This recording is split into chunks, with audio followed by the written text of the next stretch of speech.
மொறுமொறுன்னு டேஸ்ட்டாக உளுந்த வடை நல்லா கிறிஸ்பியாக எப்படி பண்ணலான்னு பார்க்கலாம் வாங்க. இது ரொம்ப ஈஸி தான்.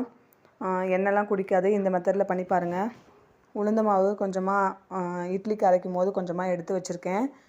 அதோடு கொஞ்சமாக அரிசி மாவு ஆட் பண்ணிக்கலாம். ஏன்னா உளுந்த மாவு மட்டும் நீங்கள் போட்டிங்கன்னா ரொம்ப எண்ணெய் குடிக்கும். அது வடை அவ்வளோவா வராது. தேவையான அளவு இந்த கெட்டி பதத்துக்கு கொஞ்சம் அரிசி மாவு ஆட் பண்ணிக்கோங்க.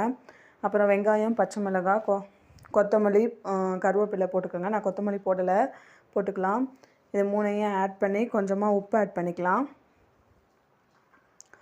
கொஞ்சமாக சீரகம், கொஞ்சமாக உப்பு, அப்புறம் சீரகம், மிளகு ஆட் பண்ணால் கொஞ்சம் டைஜஷனுக்கும் நல்லாயிருக்கும் குழந்தைங்க சாப்பிட்றதுக்கெலாம்.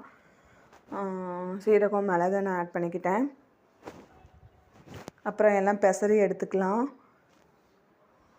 இது எண்ணெயும் குடிக்காது. ரொம்ப கிறிஸ்பியாக ரொம்ப டேஸ்ட்டாக இருக்கும். பாருங்கள், இந்த கன்சிஸ்டன்சியில் பிசைஞ்சு எடுத்துக்கலாம். ஒரு பாத்திரத்தில் எண்ணெய் ஊற்றிட்டு எண்ணெய் நல்லா சூடானதும் இது மாதிரி வடை இப்படி தட்டி போட்டுக்கலாம். பக்கத்தில் கொஞ்சமாக நீங்கள் தண்ணி வச்சுக்கோங்க. அதில் தொட்டுட்டு அதுக்கப்புறம் தட்டி போட்டால் நம்ம கையில் ஒட்டாமல் நல்லாயிருக்கும், ஈஸியாக வரும். இது ஆல்ரெடி எல்லாத்துக்கும் தெரிஞ்சிருக்கும். பிகினர்ஸ்க்கு சொல்கிறேன். இப்போ தான் ஃபஸ்ட்டு செய்ய போகிறீங்க அப்படின்னா அவங்க தெரிஞ்சுக்கலாம் இந்த டிப்ஸு.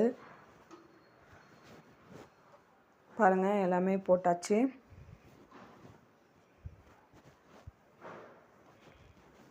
பாருங்கள், நல்லா செவந்து வந்திருக்கு. திருப்பி விட்டுக்கலாம். திருப்பி விட்டு நல்லா செவந்து வந்துருச்சு. இப்போ இந்த ஸ்டேஜில் நல்லா எடுத்துக்கலாம்.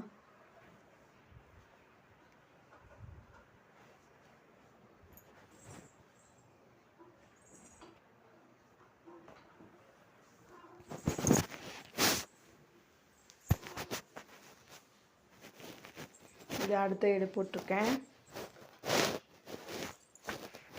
இதே மாதிரியே ஃபுல்லாகவே போட்டு எடுத்துக்கலாம். ரொம்ப நல்லாயிருக்கும். நான் வீக்லி மாவு இட்லிக்கு மாவு அரைக்கும் போது கொஞ்சமாக இதை எடுத்து வச்சு குழந்தைங்களுக்கு போட்டு கொடுப்பேன். நீங்களும் அந்த மாதிரி ட்ரை பண்ணியிருக்கீங்களான்னு சொல்லுங்கள். நீங்கள் எப்படி பண்ணுவீங்கன்னு கமெண்ட் பண்ணுங்கள். பாருங்கள், நான் ஆல்ரெடி சொல்லியிருந்தேன்ல, இந்த மாதிரி தண்ணி இது மாதிரி போட்டுட்டு அப்புறம் ஒரு இது தண்ணி தொட்டுக்கணும். பக்கத்தில் கிண்ணியில் தண்ணி வச்சுருக்கேன் பாருங்கள். இது மாதிரி தொட்டுட்டு நெக்ஸ்ட்டு வடை போட்டிங்கன்னா உங்களுக்கு போடுறதுக்கு ஈஸியாக இருக்கும், கையில் ஒட்டாது. இதை தான் நான் ஆல்ரெடி சொல்லியிருந்தேன். வீடியோ பிடிச்சிருந்தால் லைக் பண்ணுங்கள், ஷேர் பண்ணுங்கள், கமெண்ட் பண்ணுங்கள். மகிழும் மனமும் நிறைந்திருக்கட்டும். தேங்க்யூ. பாருங்கள், வடை நல்லா கிறிஸ்பியாக சூப்பராக வந்திருக்கு.